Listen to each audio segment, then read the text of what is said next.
तर नमस्कार मंडळी, शेती माझे दैवत या यूट्यूब चॅनलवर अगदी सर्वांचे मनापासून स्वागत. आणि जो हरभरा पीक आहे आता सध्या आपल्या शेतात पेरेल, तर या हरभरा पिकावर जे फुटवे फुटण्यासाठी आणि चांगले फुलं लागण्यासाठी आपल्याला आता काय करायचं, तर ती माहिती आपण थोडक्यात पाहणार आहे. त्यामुळे व्हिडिओ शेवटपर्यंत पहा. तर बघा, आता हरभरा पेरून आपला 3 हप्ते पूर्ण झाले आहे, म्हणजे जवळजवळ 1 महिनाच आता झाला आहे. तर हरभऱ्याला आता जे फुटवे फुटण्याची आता जी अवस्था तयार झाली आहे, तर त्यामुळे आता आपल्याला काय काळजी हरभऱ्याची घ्यायची आहे, तर ते आपण बघूया.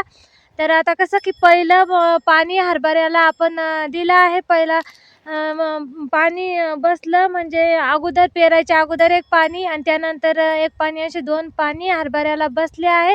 पण थोडंफार कीड हरभऱ्याला दिसत आहे.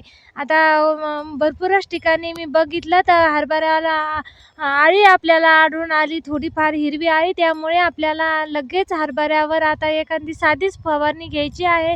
आणि त्याचबरोबर आपल्याला बुरशीनाशकची आणि एक टॉनिकची सुद्धा फवारणी घेणं खूप महत्त्वाचे आहे. कारण आता जे फुटवे फुटणार आहे हरभऱ्याला, तर त्यामुळे ही फवारणी घेणं खूप महत्त्वाचे आहे. आणि त्यानंतर बघा, आपल्याला हे औषधीची फवारणी झाल्यानंतर लगेच कोळपणीसुद्धा हरभऱ्याची करायची आहे. कारण कोळपणी केल्यानंतर खूप असा हरभऱ्याला एक कसं की चांगल्या प्रकारे जो गारवा आहे, तर तो सुद्धा या ठिकाणी हरभऱ्याचा आपला फुटत असतो. त्यामुळे एक डवरपाळी आपल्याला हरभऱ्याला करून घ्यायची आहे आणि त्यानंतर द्यायचं पाणी. आणि हरभरा आपल्याला खुडायचा नाही, कारण जो आपला जॉकी हिरवा हरभरा आहे, तर ते आपल्याला खुडायचं नाही.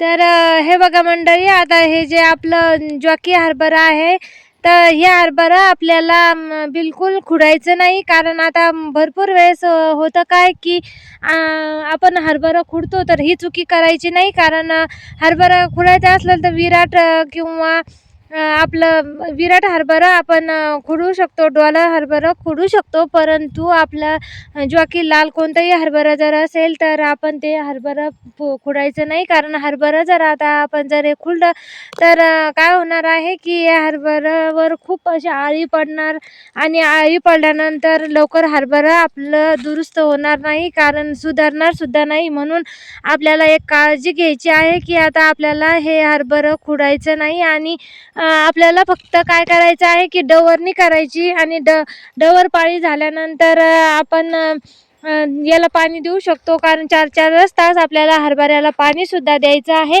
आणि जे आपण फुटवे फुटायचं औषध टॉनिकची फवारणी करू शकतो या हरभऱ्यावर. आणि कारण आताच खूप महत्त्वाचे आहे. आताच जर आपण हे फुटवे फुटायच्या अगोदर जर एक फवारणी घेणं खूप महत्त्वाचं आहे. आपल्याला जी औषध आपल्याला योग्य वाटेल तेच औषधीची फवारणी आपण याच्यावर टॉनिकची एक फुटवे फुटायची आणि बुरशीविरहित. कारण हे बघा, कुठे मोठे हरभरा असा आपल्याला आता हे जळताना दिसत आहे, तर ही उभं थांबवण्यासाठी सुद्धा एक फवारणी घेणं खूप महत्त्वाचं आहे. आणि हे सर्व कोळपणी झाल्यानंतर आपल्याला हलकं असं 4 तासाचंच पाणी हरभऱ्याला द्यायचं आहे. आणि यानं काय होणार आहे की आपला हरभरा हे छान प्रकारे या ठिकाणी फुटवे फुटल आणि फुलं पण चांगल्या प्रकारे लागणार आहे. आता आम्ही काय केलं की एक फवारणीसुद्धा याच्यावर घेतली. आणि फवारणी झाल्यानंतर काय केलं की लगेच याच्यात कोळपणीसुद्धा करून घेतली. आणि समोरच आम्ही जे आपलं विरे आहे, तर ते पण थोडा फेकणं सुरू आहे. आणि विरे फेकणं झाल्यानंतर लगेच याच्यावर हलक्या आता एक पाण्याचा फवारासुद्धा द्यायचा आहे. याच फवाऱ्यावर या हरभऱ्याला आता छान प्रकारे आपले फुलं लागणार आहे. ही जर काळजी जर आपण जर घेतली, तर नक्की मंडळी आपण चांगलं या ठिकाणी हरभऱ्याचं उत्पन्न घेऊ शकतो. आणि आता जी अवस्था या ठिकाणी आता थोड्याच दिवसात याला कावरक्या फुलं लागणार आहे. त्यामुळे नक्कीच एक फवारणी घेणं खूप महत्त्वाचे आहे. तर म्हणून ज्यांनी जॉकी हरभरा पेरेल असेल, तर नक्कीच आपण ही जर काळजी जर घेतली, तर आपल्या हरभऱ्याला चांगल्या प्रकारे फुटवे फुटल आणि चांगल्या प्रकारे या ठिकाणी फुलं कावरख्या हरभऱ्याला लागेल आणि हरभऱ्यासुद्धा असं पोषक वातावरण तयार झाल्यामुळे आपल्याला फवारणी घेणं खूप महत्त्वाची आहे. त्यामुळे तर हे बघा मंडळी, आता जी ही हरभऱ्याची आपली अवस्था आहे, तर ह्याच अवस्थेत फुटवे हरभऱ्याला फुटत असतात आणि मग रोगाची बी प्रादुर्भाव जास्तीत जास्त आपल्या शेतात होत असतो. म्हणून आत्ताच आपल्याला जी काळजी घ्यायची आहे, त्यासाठी आम्ही जी फवारणी केली ती तुम्हाला मी सांगते.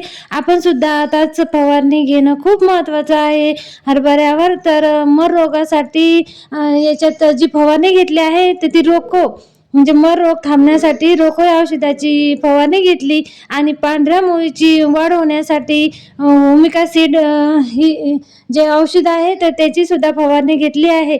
आणि आताच याच जे हरभऱ्याची अवस्था आहे, तर आताच आपल्या हरभऱ्याला जे फुटवे फुटणार आहे, तर हे फुटवे फुटण्यासाठी सुद्धा जे द्रव खत आहे तर ते द्रव खतसुद्धा 19-19 जे आहे तर ते सुद्धा, तर अशा 4 फवारण्या आता घेतल्या आहेत. अळीसाठी आम्ही गॅस पॉइझन सुद्धा घेतला आहे. तर अशा पद्धतीची जी फवारणी आता घेतली आहे, तर हीच फवारणी आपल्याला सुद्धा घेणं खूप महत्त्वाचं आहे. तर हे बघा मंडळी, आपल्याला शेतात जाऊन अगदी निरीक्षण करून घ्यायचं आहे की जी आपल्या हरभऱ्यावर कुठं अशी जी हिरवी आळी सुद्धा दिसून येत आहे.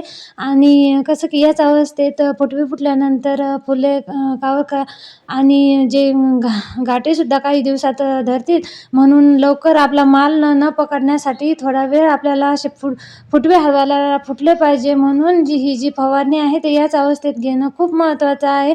म्हणून सर्व शेतकऱ्यांनी ही अशी उभं थांबण्यासाठी सुद्धा आपल्याला जे औषध योग्य वाटेल आणि जे औषध आपल्याला फुटव्यासाठी सुद्धा योग्य वाटेल, तर अशी आपल्याला फवारणी घेणं खूप महत्त्वाचं आहे. आणि हरभरा आता जवळजवळ 30 दिवस हे पूर्ण होऊन गेले आहे, म्हणजे 1 महिना पूर्ण झाला आहे हरभरा पेरून. तर हरभऱ्याला 1 महिना झाल्यानंतर आपल्याला याच अवस्थेत हरभऱ्याला फुटवे फुटत असतात आणि यानंतर लगेच आपल्या हरभऱ्याला फुलंसुद्धा धरणार आहेत. म्हणून ही काळजी घेणं खूप महत्त्वाचं आहे. आणि आतासुद्धा आपल्याला जे पाणी द्यायचं आहे या समोरचं जवळपाळी झाल्यानंतर, तर हे पाणी हलक्या स्वरूपाचंच, म्हणजे 4 तासच हरभऱ्याला पाणी द्यायचं आहे. तर अशी काळजी नक्की आमचे शेतकरी बांधवांनी आपल्या हरभऱ्याची घ्यायची आहे. आणि कसं की आता वातावरणसुद्धा खूप असं पोषक हरभऱ्यासाठी आहे. मंडळी, आता ही अशी काळजी इकडे आमच्या हरभऱ्याची घेणं सुरू आहे. तर हरभऱ्याची कोळपणी झाली, फवारणीसुद्धा झाली आणि थोडंफार याला युरिया पण टाकणं सुरू आहे. हलक्या स्वरूपाचं पाणी देणं चाललं. तर अशीच काळजी आपण सुद्धा घ्या. तर असंच नवीन ब्लॉग तुमच्यासाठी घेऊन येईल. माहिती जर आवडली तर जास्तीत जास्त शेतकऱ्यापर्यंत शेअर करा. नवीन असतील तर चॅनलला सबस्क्राईब करा. असंच नवीन ब्लॉग घेऊन येईल. तोपर्यंत बाय बाय.